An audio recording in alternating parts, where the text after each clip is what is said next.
राजन, भगवान गुरु शांतिपन के यहाँ पढ़ने गए और 64 दिन में ही संपूर्ण विद्याएं प्राप्त करें। इसके बाद गुरुदेव को प्रणाम करके आने को तैयार हुए। गुरुदेव से कहा, गुरुदेव हमें आज्ञा दो, क्या दक्षिणा आपको ला करके दें, क्योंकि बिना दक्षिणा दिए वो ज्ञान फलवान नहीं होता। गुरुदेव ने कहा, कृष्ण तुम्हारे आचरण से, तुम्हारे स्वभाव से, तुम्हारे व्यवहार से हम पूरी तरह से संतुष्ट हैं। हमें दक्षिणा में कुछ ना चाहिए। मेरे द्वारा जो ज्ञान तुमने अर्जित किया है, इस ज्ञान का प्रचार प्रसार संसार में करना, यही हमारी दक्षिणा है। भगवान ने कहा, गुरुदेव फिर भी मेरा मन रखने के लिए कुछ तो। ये बात सुनी, गुरुदेव ने कहा, देखो मेरे मन में तो कभी कोई कामना जागृत नहीं हुई। आप जाओ गुरु माता से पूछ लो, अगर वो कुछ चाहे तो। अब भगवान गुरु माता के पास गए, बोले माता जी गुरुदेव तो कुछ नहीं मांग रहे हैं, अब मेरा मन रखने के लिए आप ही कुछ। अब गुरु माता ने सोचा अवसर अच्छा है, बोले मैंने सुना कि तुम बड़े प्रभावशाली हो, जब से तुम आए हो तो मैं अपना सारा दुख भूल गई थी। मेरा एक पुत्र था जो समुद्र में डूब गया था, तो उसके वियोग में मैं रोया करती थी, और जब से तुम आए तो मैं अपने पुत्र का वियोग भूल गई थी। अगर ला सकते हो तो मेरे पुत्र को लाके दे दो। अब ये सुना, भगवान ने सोचा कि गुरु माता ने कहा है तो उन्हें लाके देना चाहिए। भगवान संयमिनी पुरी गए, यमराज को आदेश दिया कि मेरे गुरुदेव के पुत्र को ला करके दो। यमराज ने गुरुदेव के पुत्र को लाके दिया, और भगवान ने उस मृत पुत्र को ला करके जीवित करके अपनी गुरु माता को दे दिया। उसके बाद प्रभु वापस मथुरा तो आ गए हैं। मथुरा में जो भगवान के सखा उद्धव आदि है, वो बड़े भगवान के बड़े निकट रहने वाले हैं। एक दिन भगवान को बहुत उदास देखा। उद्धव जी कहने लगे, प्रभु इस मथुरा में कोई कष्ट है, कोई परेशानी है आपको? भगवान ने कहा, नहीं ऐसा तो कुछ नहीं। बोले फिर आपके इस सदैव प्रसन्न रहने वाले मुखमंडल पर उदासी क्यों? तब तो प्रभु ने अपनी बात बताई। बोले उद्धव, मुझे रह रह करके वृंदावन जाना है। वृंदावन के मेरे वो सखा, वो सखिया एक पल भी मेरे बिना नहीं रह पाते थे। वो यमुना का किनारा, वो निकुंज मुझे बार बार याद आ रहे हैं। और अगर मुझे सुबह तलेऊ करने में थोड़ी देर हो जाए तो मैया 4 बार बाबा को भेजती थी कि जाओ पता करो कान्हा ने अभी कलेऊ नहीं किया। बोले यहाँ सब बड़े आदर से मुझे भोजन कराते हैं। वो प्रेम नहीं है जो प्रेम मुझे वृंदावन में मिलता था। तो कहने लगे, प्यारे उद्धव मेरा संदेशा लेकर के जाओ और तुम वृंदावन चले जाओ। सुखदेव मुनि कहते हैं, वृष्णी नाम प्रवरो मंत्री कृष्णस्य दयिता सखा शिष्यो बृहस्पति साक्षात् उद्धवो बुद्धिसत्तमः। उद्धव जी बृहस्पति के शिष्य थे, और उन्होंने जब सुना कि प्रभु मुझे वृंदावन भेज रहे हैं, सोचने लगे कि मैं इतना बड़ा विद्वान, इतना पढ़ा लिखा, और वो गांव के लोग मेरी बात कैसे समझेंगे। प्रभु मुस्कुराए और कहने लगे, आप जाकर के मेरा संदेशा दे दो। कहते, तामन मनस्का मत प्राणा मदर्थे त्यक्त देहिका। जो मेरे गोप सखा और सखियां हैं वो मेरे अपने मन को उन्होंने मुझे समर्पित कर दिया है।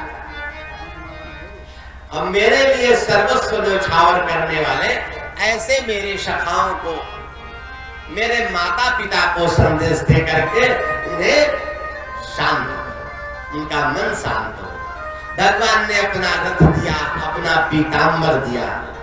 और उद्धव को तो ज्ञान का गर्व था कि मैं इतना ज्यादा शिक्षित, इतना पढ़ा लिखा, इतना बुद्धिमान हूं, अब मेरी उस उच्च स्तर की बातें लोग समझेंगे कैसे।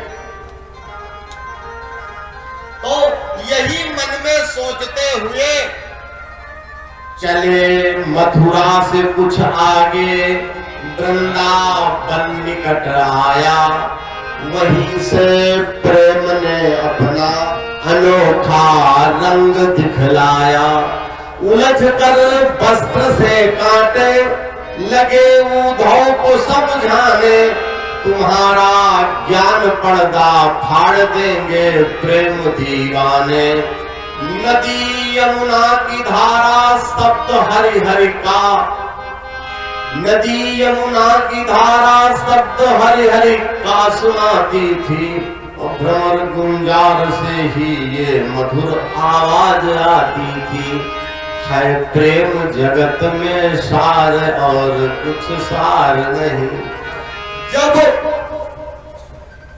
वृंदावन पहुंचे तो वो कल कल कल्लोल करती कमनीय कालिंदी के उस जल को और कलरों कच्चे करते पक्षियों को जब देखा तो उद्धव का मन उस वृंदावन की ओर रमने लगा।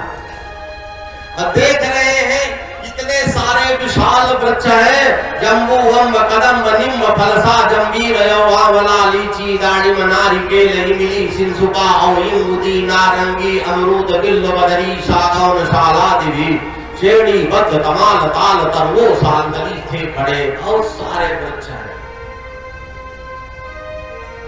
मन में गोविंद का ध्यान करते हुए उद्धव जी धीरे धीरे अब ध्यान में ऐसे मग्न हुए कि वृंदावन से आगे पहुंच गए।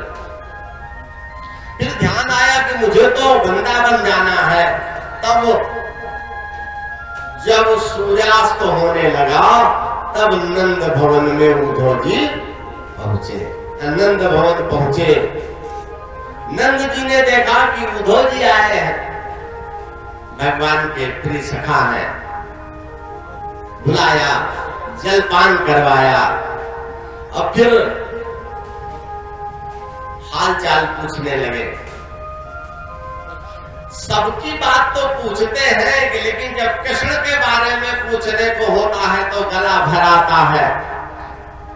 कभी कभी ऐसा होता है वाष्प के कारण कंठ अवरुद्ध हो जाता है, बात कह नहीं पाते। अब भगवान के बारे में जब बाद में पूछा तो उद्धव जी कहने लगे, नंद राय जी आप बड़े भाग्यशाली हैं। अरे कृष्ण बलराम जैसे जिसके पुत्र हो उससे बड़ा भाग्यवान कौन होगा। नंद जी ने कहा उद्धव मैं तो जानता था कि तुम पढ़े लिखे हो, विद्वान हो, कुछ समझदारी की बात करोगे, लेकिन तुम बिल्कुल बच्चे हो। अरे जिसके कृष्ण और बलराम जैसे पुत्र उससे दूर हो गए हो, अब उसे तुम भाग्यशाली कहकर के मेरी हंसी उड़ाने आए हो। अब उद्धव को पहला झटका लगा कि यहाँ तो हम तो समझते थे गांव के लोग मेरी बात न समझेंगे। फिर कहने लगे अरे वो तो संसार के माता पिता हैं, वो स्वयं भगवान है। नंद राय जी ने कहा उद्धव जी मैंने भी गर्गाद मुनियों से कथा सुनी है, सत्यनारायण की कथा सुनी है, भगवान तो सत्य स्वरूप होते हैं, किसी का जूठा मीठा नहीं खाते। मैंने देखा मेरा कन्हैया गोपों के मुंह से निकाल के खा लेता था। और वो तो मेरी चरण पादुका लेकर के मेरे पीछे पीछे जाया करता। और वो भगवान कैसे हो सकता है। आज उद्धव का मन गदगद हो गया कि इनका प्रेम कितना गोविंद से है। मैया ने जब कोलाहल सुना आई, उद्धव की नजर रसोई पड़ी तो वहां मकड़ जाला लगा हुआ है। नंदराय जी कह रहे हैं कि जब से कान्हा गया है तब से मैया ने रसोई नहीं जलाई। उद्धव जी इस तरह बात करते करते रात बीत गई, सुबह हुई, यमुना पुलिन पर स्नान करने गए। यमुना में स्नान किया, स्नान करके तो बाहर निकले तो गोपियों के झुंड ने उद्धव को घेर लिया। गोपियों ने देखा, उद्धव ने अपना परिचय बताया कि मैं मथुरा से आया हूं। बोले तुम्हारे पहले भी एक रथ आया था, वो गोविंद को ले गया है, और आज ये दूसरा रथ आया है, तो कोई न कोई विशेष बात तो होगी।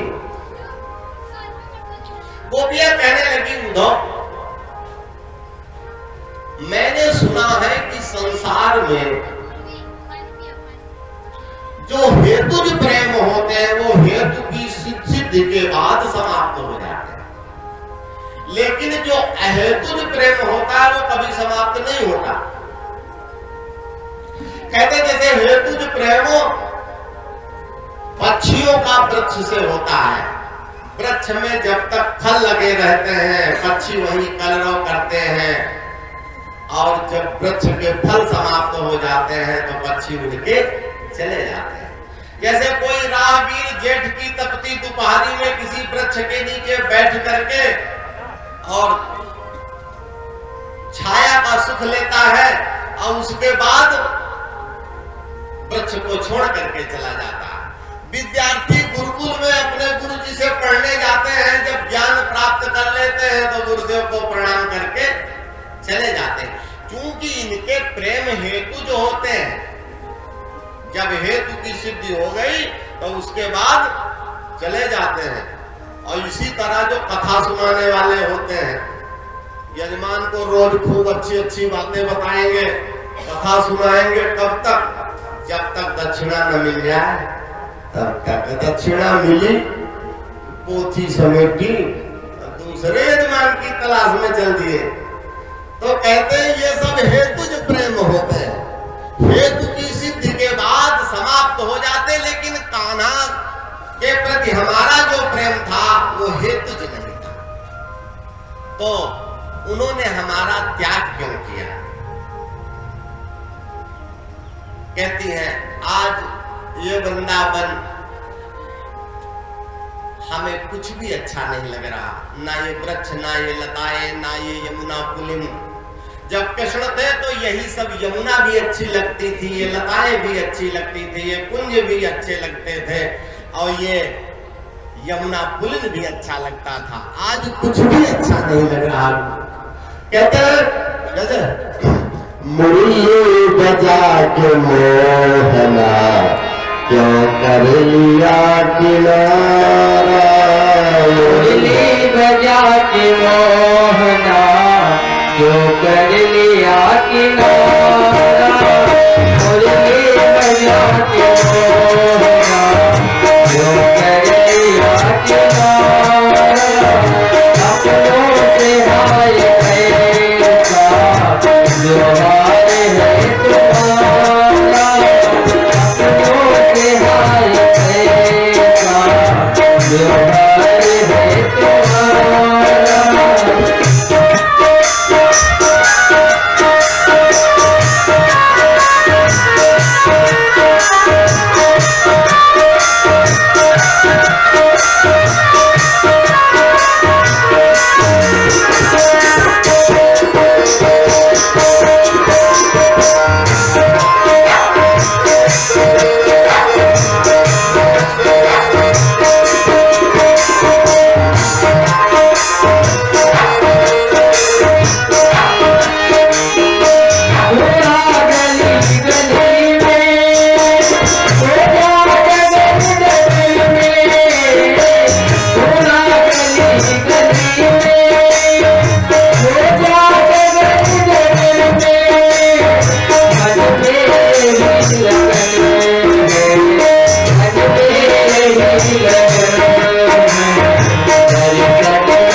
जय श्री राधे।